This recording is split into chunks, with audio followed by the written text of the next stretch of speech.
Halo semuanya, selamat datang di channel Anime Cup, saluran YouTube berisi konten cerita anime ongoing yang diringkas tiap episodenya. Sesuai namanya, Anime Cup alias anime recap. Tanpa basa-basi lebih lanjut, kita gaskan ke ceritanya. Anime ini menceritakan seorang pemuda. Dia dianggap lemah, dikeluarkan dari kelompok pahlawan, dan harus cari makan sendiri. Itulah nasib Kurt Rockhans, si pesuruh baik hati dari party Flaming Dragon Fang. Tapi hidup nggak berhenti sampai di situ. Dia justru menemukan sesuatu yang gak pernah dia sangka, yaitu kemampuan peringkat Triple S di luar dunia pertempuran. Perjalanannya pun dimulai bukan sebagai petarung, tapi sebagai seseorang yang akhirnya tahu kelebihan dirinya sendiri.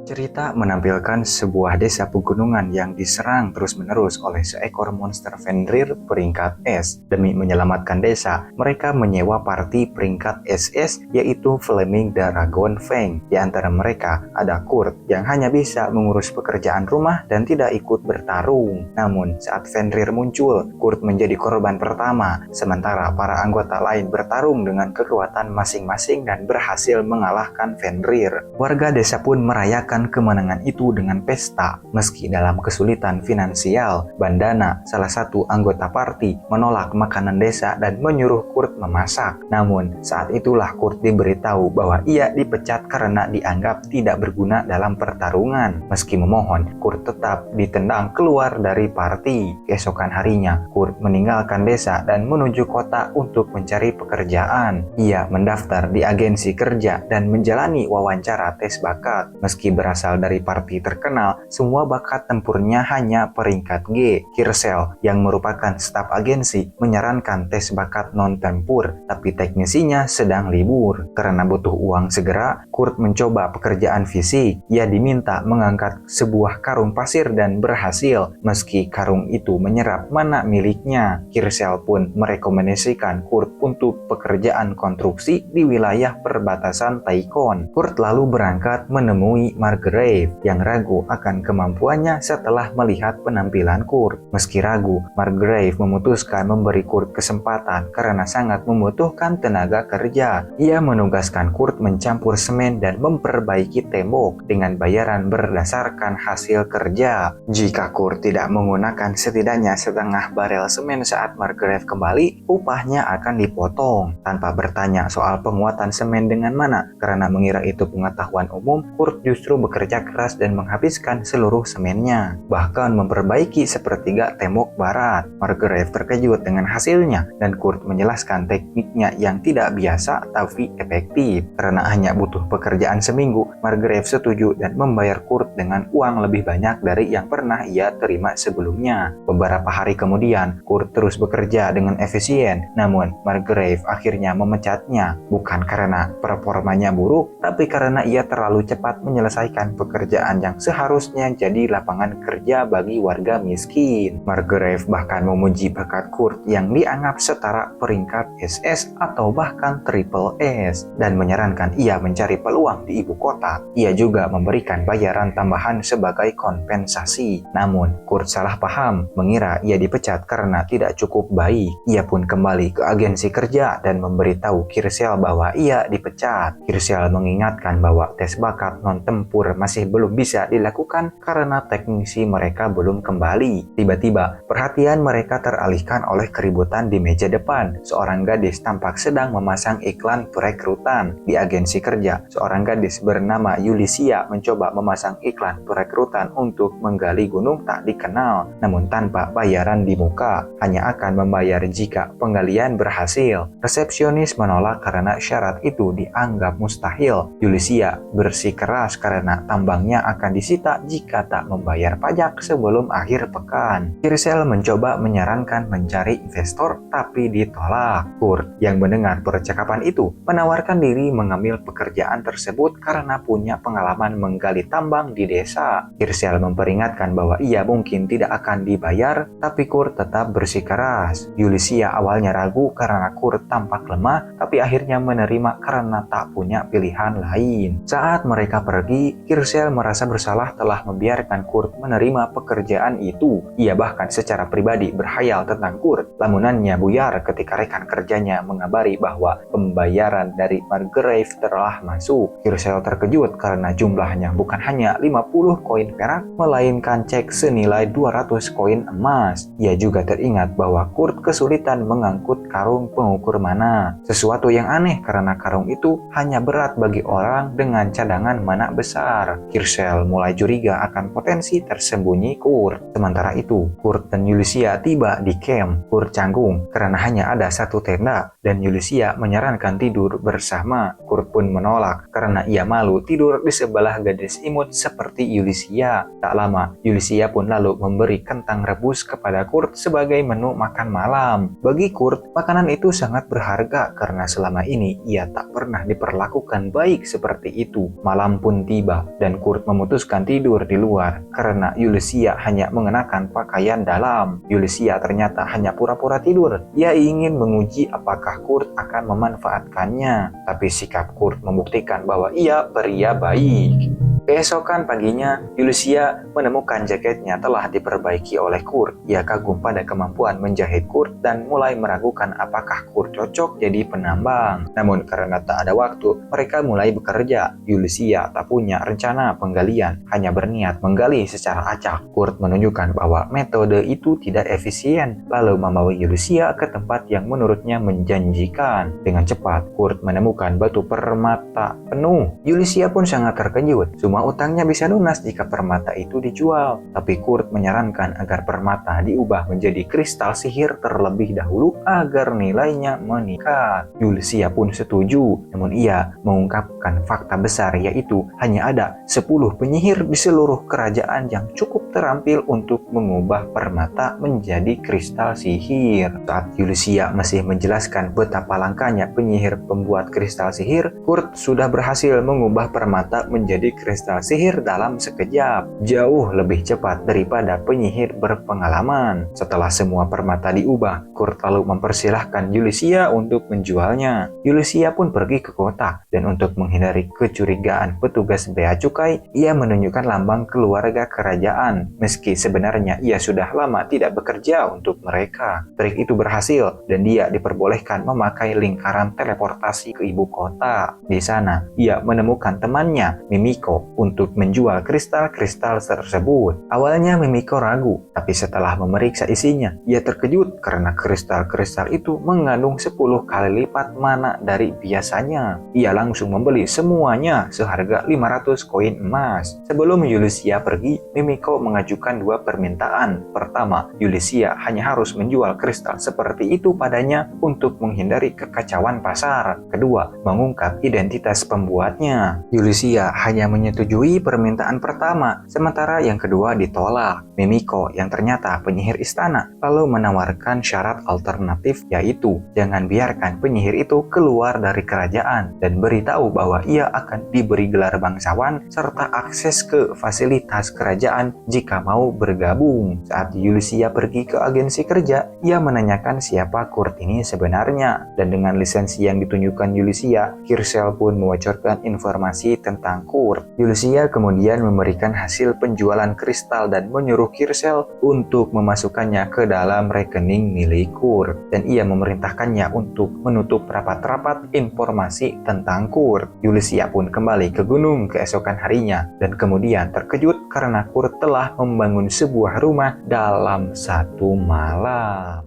Kemudian Yulicia memberitahu Kurt bahwa temannya ingin merekrut Kurt sebagai penyihir kerajaan dengan gaji dan tunjangan yang menarik. Meski awalnya ragu, Yulicia meyakinkan bahwa tawaran itu sungguh-sungguh. Namun, Kurt memutuskan untuk menolak karena merasa tidak pantas berada di posisi tinggi dan masih ingin kembali ke parti Flaming Dragonfang, bahkan jika harus memohon. Sementara itu, parti Flaming Dragonfang sedang kewalahan melawan monster pohon. Goal Golnova tidak bisa menggunakan sihir api dan Marlevis gagal membunuhnya. Anggota baru pun tidak bisa menggunakan sihir api. Kekompakan tim hancur tanpa Kurt dan hanya Bandana yang menyadari kondisi mereka. Di sisi lain, Kurt masih bekerja membantu Yulicia menambang permata untuk menemukan permata yang bagus. Yulicia berterima kasih tanpa khawatir Kurt kelelahan. Kurt menenangkannya dengan mengatakan bahwa ia sempat tidur 6 jam, yang membuat Yulicia heran karena Kurt juga sempat membangun rumah di waktu-waktu itu. Kurt salah paham, mengira Yulicia marah karena ia tidur terlalu lama, lalu buru-buru meminta maaf dan berjanji akan menebus kemalasannya. Yulicia sebenarnya ingin menjelaskan betapa luar biasanya kekuatan Kurt ini, tapi tak tahu bagaimana cara menyampaikannya. Mereka pun melanjutkan penambangan. Kurt membawa Yulicia ke lokasi baru di hutan yang tampak biasa saja, namun katanya menyimpan permata bagus. Ia memperingatkan agar tidak menggali lebih dari 500 meter. Setelah itu, Kurt pergi ke lokasi lain, sementara Yulicia menggali sepanjang hari hingga akhirnya menemukan topaz besar saat malam tiba. Karena topaz ini ia temukan sendiri, Yulicia bisa menggunakannya untuk membayar pajak. Ia sempat berpikir untuk meminta bantuan Kurt mengubahnya menjadi permata sihir, tapi mengurungkan niat itu karena tak ingin memanfaatkan Kurt. Yulicia lalu penasaran dengan kegiatan Kurt dan menepati bahwa dalam 8 jam, Kurt telah membangun sistem terowongan bawah tanah. Kurt muncul dan menjelaskan bahwa ia hanya menemukan sedikit dari permata yang ia cari, dan sisanya hanya batu yang dianggap tak berguna. Saat Yulicia melihat ke dalam gerobaknya, ia kaget karena batu tak berguna itu adalah biji mithril. Kurt menjelaskan bahwa di desanya mithril sangat umum, jadi dianggap tidak bernilai. Yulicia terkejut dan bertanya permata apa yang sebenarnya Kurt cari. Kurt menunjukkan sebuah batu kecil dan mengatakan ia mencari orichalcum. Meski hanya menemukan sedikit, ia berhasil mengisi satu kotak kecil. Yulicia tahu bahwa orichalcum adalah logam para dewa, sangat langka dan mahal, dan Kurt menemukannya dengan santai di tempat yang bahkan tak diketahui menyimpan logam itu. Kurt mengatakan bahwa orichalcum bisa ditambang di mana saja asalkan menggali sedalam 7 km. Mendengar itu, Yulicia memutuskan untuk mengakhiri kegiatan menambang hari itu karena topaz yang ia temukan sudah cukup untuk membayar pajaknya. Kontraknya dengan Kurt pun resmi berakhir. Kurt kini harus mencari pekerjaan baru, meski dia tidak tahu bahwa rekening banknya kini penuh dengan emas hasil penambangan sebelumnya. Dalam perjalanannya ke agensi, Kurt bertemu dengan Bandana. Ia senang bertemu dengan Bandana, tapi heran kenapa dia ada di sana. Bandana memberitahu bahwa ia sudah bukan lagi bagian dari party Flaming Dragon lagi, meski ceritanya tak sesederhana itu. Setelah kekacauan misi terakhir, Golnova makan di restoran bintang 5 tapi kecewa karena rasanya tidak sebanding dengan masakan Kurt. Dalam amarahnya, dia menghancurkan restoran dan pergi tanpa membayar. Saat tigang, Bandana menegurnya, tapi Golnova malah menyuruh Bandana mencari Kurt dan memaksanya kembali, bahkan jika perlu menggunakan kekerasan. Menilai Golnova sudah kehilangan akal sehat, Bandana mengambil kristal teleportasinya dan kabur. Ia melihat penjaga kota mulai mengepung lokasi, dan tanpa kristal sihir, Golnova pasti akan ditangkap. Di saat yang sama, Marlevis juga dipanggil oleh gereja, membuat Flaming Dragon resmi bubar. Kurt kecewa mendengar kabar ini, karena artinya ia tidak bisa kembali ke grup yang ia rindukan. Meski Bandana bingung kenapa Kurt masih ingin kembali, Kurt menjelaskan bahwa ia merasa berutang banyak pada Golnova dan belum sadar betapa menyebalkannya Golnova sebenarnya. Di sisi lain, Bandana memang tidak pernah peduli pada Golnova. Ia hanya ingin tetap dekat dengan Kurt dan menjadikannya alasan. Karena Kurt terlihat sedang mencari pekerjaan, Bandana menawarkan posisi di bengkel temannya yang merupakan seorang atelier master, gelar langka dengan pengaruh setara bangsawan. Kurt dengan senang hati menerima tawaran itu. Bandana pun memberikan peta dan mengarahkan Kurt ke tujuan. Akhirnya, Kurt tiba di bengkel milik sang atelier master. Kurt tiba di sebuah rumah yang tampak biasa dan disambut oleh seorang gadis elf kecil bernama Michelle, yang ternyata hanya seorang asisten sang atelier master. Setelah menyatakan niatnya untuk bekerja, Michelle membawanya ke dapur yang sangat berantakan dan bau. Michelle lalu dipanggil oleh sang master meninggalkan Kurt untuk membersihkan dapur sendiri sendirian. Setelah 30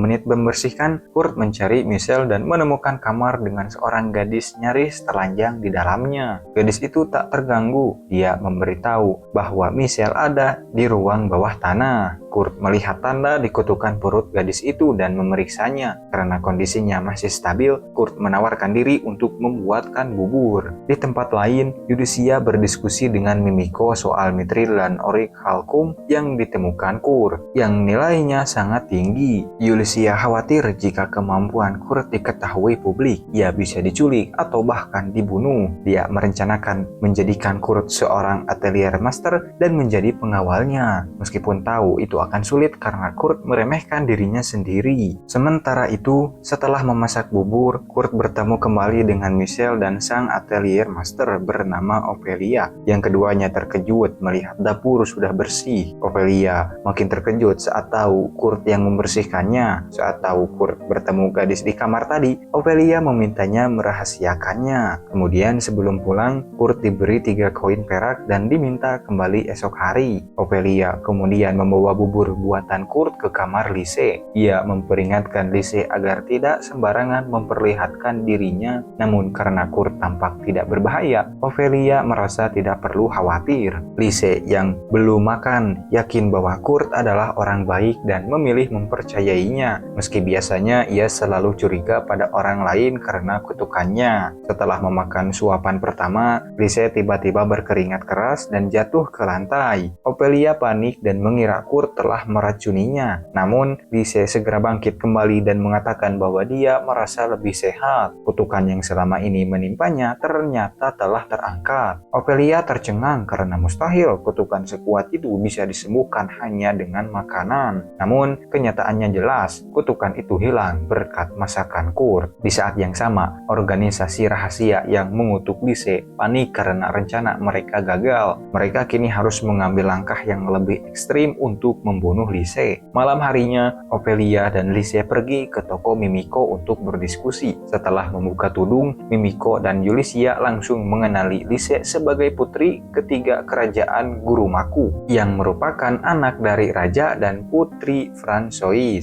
Dan hal ini merupakan simbol perdamaian antara dua negara. Kutukan tersebut jelas merupakan upaya pembunuhan yang bisa memicu perang antar dua negara tersebut. Mimiko terkejut mendengar kutukan sekuat itu bisa dihancurkan. Ia mengira Lise yang melakukannya, namun Lise menjelaskan bahwa yang menyelamatkannya adalah seorang pria bernama Kurt. Mendengar nama itu, Mimiko dan Yulicia langsung panik.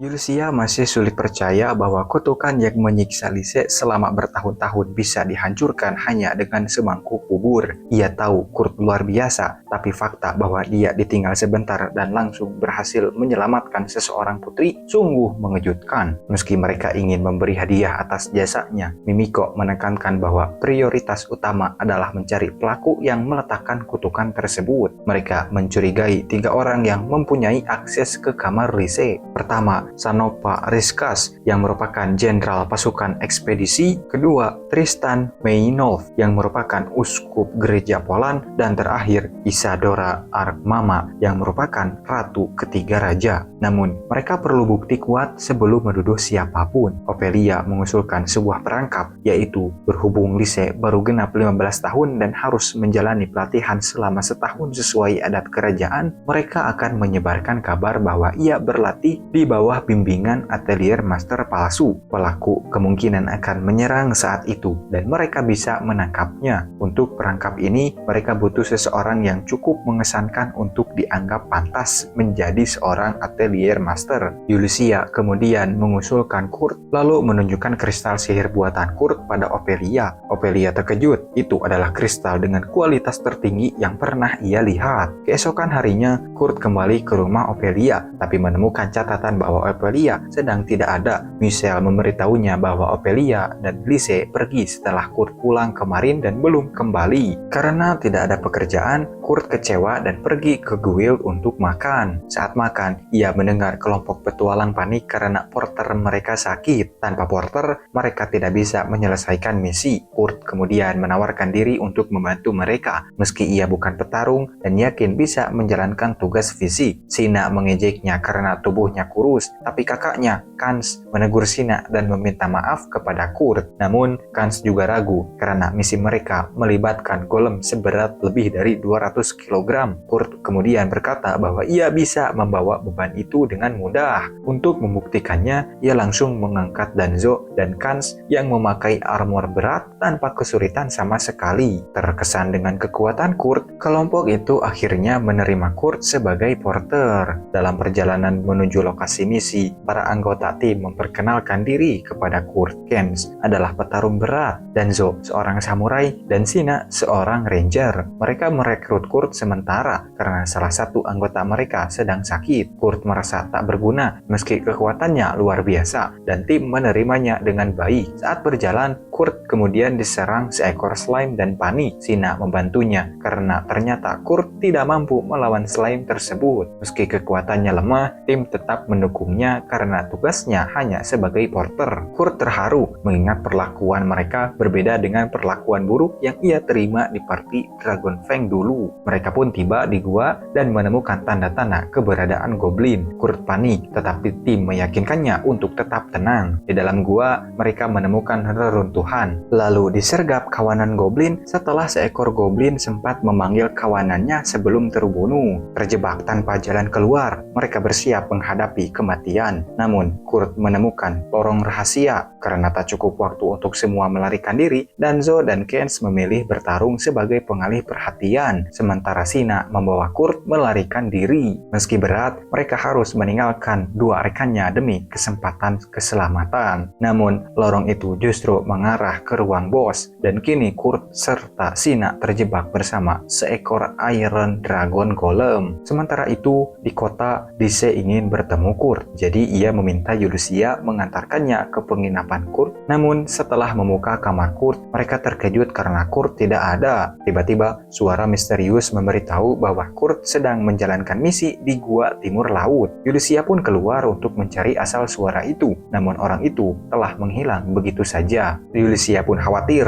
sebab gua timur laut berbahaya dan kemungkinan jadi sarang goblin. Ia memutuskan pergi untuk membantu Kurt dan menyuruh Lise menunggu. Namun, Lise bersikeras ikut. Kemudian meski ragu, Yulicia akhirnya setuju karena lebih baik membawa Lise daripada meninggalkannya sendiri. Sesampainya di gua, mereka melihat lumut bercahaya segar, tanda bahwa seorang baru saja lewat. Lise menggunakan mantra untuk meningkatkan inderanya dan Yulicia mengira dia akan mendengarkan jejak, namun Lise malah merangkak dan mengendus-endus jejak Kurt. Meski hanya sebentar bersama Kurt, waktu itu sudah cukup baginya untuk mengingat bau tubuhnya dengan jelas. Setelah mengendus jejak Kurt dan mendengar suara pertempuran, Lise lalu memberitahu Yulicia dan memberikan sihir penguatan fisik padanya. Di sisi lain, Danzo dan Kans hampir kewalahan melawan goblin, tapi Yulicia datang tepat waktu dan menghabisi mereka semua dalam satu serangan. Sementara itu, Sina putus asa di hadapan golem naga dan meminta maaf kepada Kurt karena telah menyeretnya ke dalam kondisi mematikan. Namun, Kurt tetap tenang dan mengaku sudah terbiasa menghadapi makhluk seperti itu. Ia meloncat ke ekor naga dan memotongnya hanya dengan satu gerakan. Dengan cepat, ia melumpuhkan seluruh tubuh golem naga itu. Sina pun terkejut melihat kemampuan Kurt yang luar biasa, padahal sebelumnya tak mampu mengalahkan seekor slime. Yulicia pun datang dan menemukan Kurt berdiri di depan tubuh naga yang terpotong-potong. Kurt senang melihat Yulicia dan meminta bantuan untuk menyelamatkan teman-temannya. Yulicia pun memberitahu bahwa mereka sudah selamat meski sedikit terluka. Setelah semuanya terkumpul, Kans dan Danzo berterima kasih pada Yulicia. Namun, fokus utama beralih ke Yulicia yang menawarkan Kurt posisi di atelier barunya. Kurt ragu karena masih bagian dari kelompok ini, tapi Kans meyakinkannya untuk menerima tawaran itu. Mereka pun mendukung keputusannya dan Kurt setuju untuk bergabung. Yulicia juga menawarkan pekerjaan sebagai penjaga atelier kepada Kans dan yang lainnya, yang disambut dengan antusias. Untuk merayakan hal ini, Kans mengusulkan pesta setelah setelah mereka kembali ke kota. Yulicia kemudian mengingatkan Kurt soal penilaian kemampuan di agensi. Beberapa jam kemudian, Kurt bertemu dengan Mimiko, penyihir istana kerajaan yang ditugaskan untuk menilai kemampuannya. Hasil resmi menunjukkan kemampuan non-tempurnya berada di peringkat B. Namun kenyataannya, semua kemampuannya berada di peringkat triple S dan kapasitas mananya sangat luar biasa. Mimiko sadar bahwa informasi ini sangat berbahaya jika tersebar. Sayangnya, Kirsel yang tak sengaja mendengar seluruh percakapan mungkin menjadi ancaman besar bagi rahasia ini.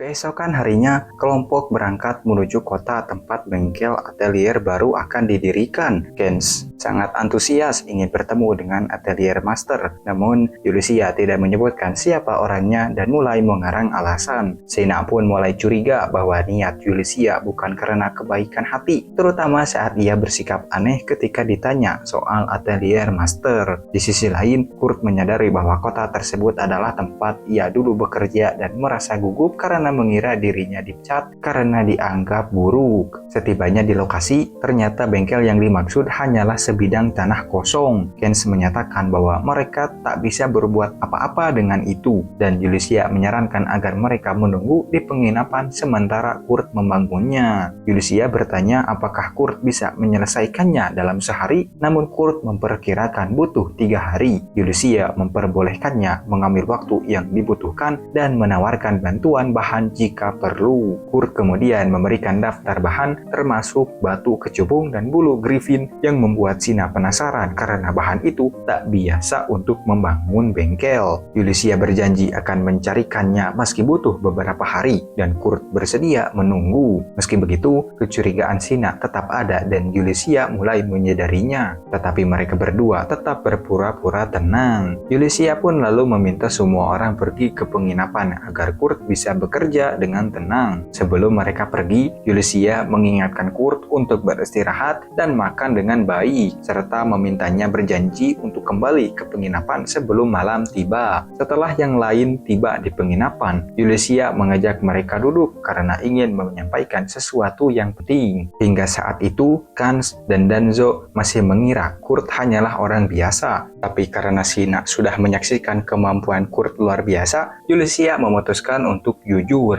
Sina menuntut penjelasan tentang siapa Kurt sebenarnya. Namun sebelum menjawab, Yulicia memperkenalkan dirinya dengan benar. Ia menunjukkan lambang keluarga kerajaan dan mengaku sebagai petualang yang bekerja langsung untuk kerajaan. Lalu, dia memperkenalkan gadis yang bersama mereka, yaitu Lise sebagai putri kerajaan. Ketiganya terkejut dan Kans hendak memberi penghormatan, tapi Lise memintanya untuk memperlakukannya seperti gadis biasa karena dia tengah menyembunyikan identitasnya. Sina kemudian bertanya apakah Kurt juga seorang bangsawan. Yulicia menjelaskan bahwa Kurt bukanlah bangsawan, meski jelas dia bukan orang biasa. Yulicia sendiri belum tahu identitas Kurt sebenarnya, namun yang ia ketahui kemampuan tempur Kurt hanya peringkat G, sementara semua kemampuan lainnya berada di peringkat triple S, tingkat yang nyaris dianggap legenda. Mereka pun terdiam karena ini menjelaskan hal-hal luar biasa yang dilakukan Kurt. Yulicia menekankan bahwa informasi tentang kemampuan Kurt ini adalah rahasia dan bahkan Kurt sendiri tidak tahu kebenarannya. Ia dan Mimiko telah membohongi Kurt dengan mengatakan bahwa kemampuannya hanya peringkat B. Faktanya, master atelier baru yang mereka tetapkan sebenarnya adalah Kurt sendiri. Tapi Yulicia tak berniat memberitahunya. Sina pun marah dan menegur Yulicia karena merasa Kurt pantas untuk tahu kebenarannya. Namun Yulicia beralasan bahwa Kurt mungkin tidak akan mempercayainya, bahkan jika diberitahu. Meski begitu, alasan itu tetap terdengar konyol. Yulicia mencoba membela diri dengan mengatakan bahwa ia hanya ingin melindungi Kurt, karena jika kemampuan sejatinya diketahui banyak orang, bisa saja Kurt akan dimanfaatkan oleh pihak-pihak tertentu. Dari sudut pandang Sina, justru Yulicia lah yang tampak sedang memanfaatkan Kurt. Yulicia tidak bisa membantah hal itu dan hanya terdiam. diam. Sina yang kecewa kemudian berpaling kepada Kans, tak ingin terlibat lebih jauh dalam kekacauan ini. Tak lama kemudian, Danzo meminta penjelasan lebih lanjut. Lise lalu mengungkapkan bahwa beberapa hari sebelumnya Kurt berhasil mematahkan kutukan mematikan hanya dengan semangkuk bubur. Saat ini ada seseorang yang mengincar nyawa Lise dan seluruh rencana Atelier Master sebenarnya adalah umpan untuk memancing para pembunuh dan menemukan dalang di baliknya. Namun Kurt sama sekali tidak mengetahui hal ini. Meski tampak egois, melibatkan Kurt tanpa sepengetahuannya, Lise maupun Yulicia benar-benar peduli padanya dan bersumpah tidak akan membiarkan hal buruk terjadi padanya. Lise kemudian bertanya apakah mereka bersedia menjaga rahasia ini dan ikut melindungi Kurt. Danzo sebagai petualang menyatakan bahwa mereka tak berkewajiban patuh pada bangsawan. Namun karena Kurt adalah teman mereka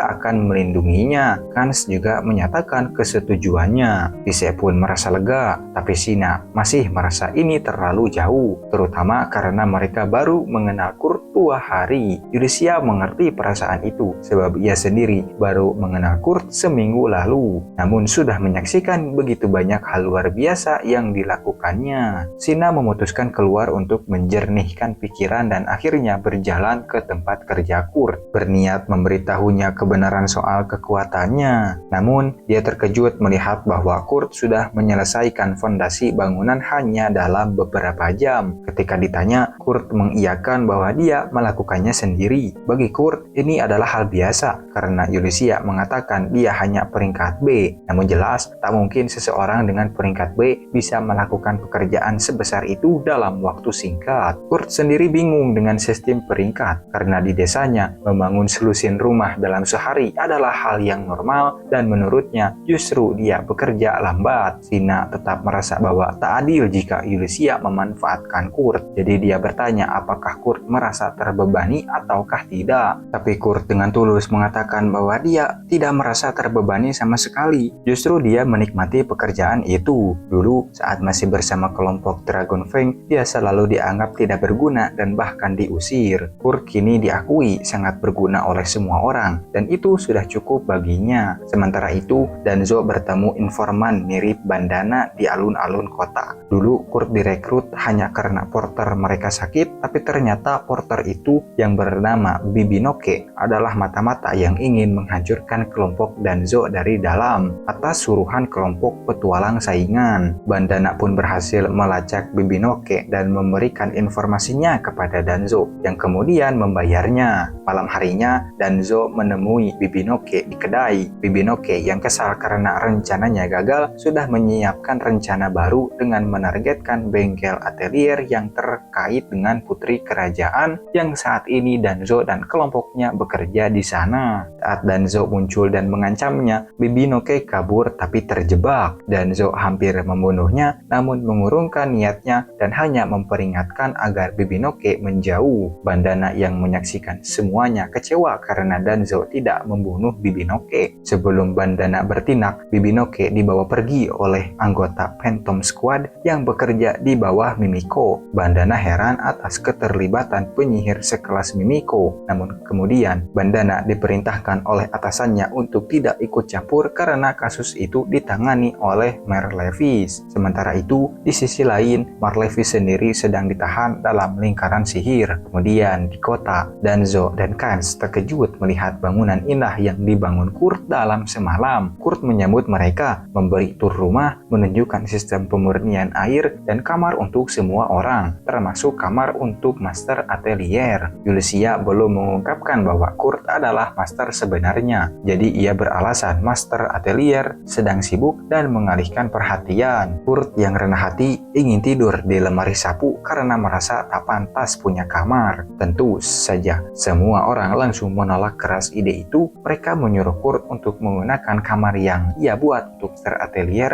karena toh saat ini tidak ada yang menggunakannya. Namun butuh waktu 2 jam penuh untuk meyakinkan Kurt agar mau menerima kamar itu. Terakhir, Yulicia meminta Kurt memasang penghalang di rumah untuk menangkal kutukan. Namun Kurt belum pernah mencoba membuat penghalang sebelumnya, jadi dia tidak yakin apakah dia bisa melakukannya. Dalam kasus itu, Yulicia terpaksa harus menggunakan mantra penghalang yang sebelumnya telah dibuat oleh Mimiko. Jadi ia menghabiskan malam untuk memasangnya di sekitar rumah. Kemudian segel terakhir harus dipasang di depan kamar Lise. Jadi Yulicia pergi ke sana. Namun Lise mengira itu Kurt yang hendak masuk diam-diam. Lise pun keluar dengan semangat, hanya untuk kecewa karena ternyata itu Yulicia. Ia mengaku berharap bisa menghabiskan malam dengan Kurt. Yulicia memperingatkannya agar tidak memanfaatkan kepolosan Kurt karena saking ingin berguna, Kurt bahkan mungkin akan menuruti permintaan aneh sekalipun. Keesokan paginya, Kurt menyiapkan sarapan sementara Lise muncul hanya mengenakan celemek. Yulicia menegurnya karena dianggap berusaha menggoda Kurt, tapi Lise mengatakan dia tetap berpakaian di balik celemek itu. Semua pun menikmati sarapan yang dibuat oleh Kurt, tapi Yulicia menyadari Kurt tidak ikut makan sama sekali. Lise menyebut bahwa Kurt sedang membersihkan grafiti di dinding rumah. Yulicia langsung sadar bahwa yang disebut grafiti oleh Kurt adalah mantra penghalang yang ia pasang malam sebelumnya. Meski seharusnya tidak bisa dihapus dengan kain, Kurt sudah menghapus semuanya karena tak tahu fungsinya. Yulicia tidak pernah memberitahu soal ancaman kutukan terhadap Lise, sehingga Kurt benar-benar tidak menyadari kesalahannya. Kini, tanpa perlindungan, Lise menjadi sepenuhnya rentan terhadap kutukan lagi. Mimiko sedang tidak ada untuk memasang penghalang baru dan Yulicia merasa bingung serta panik karena tidak tahu harus berbuat apa.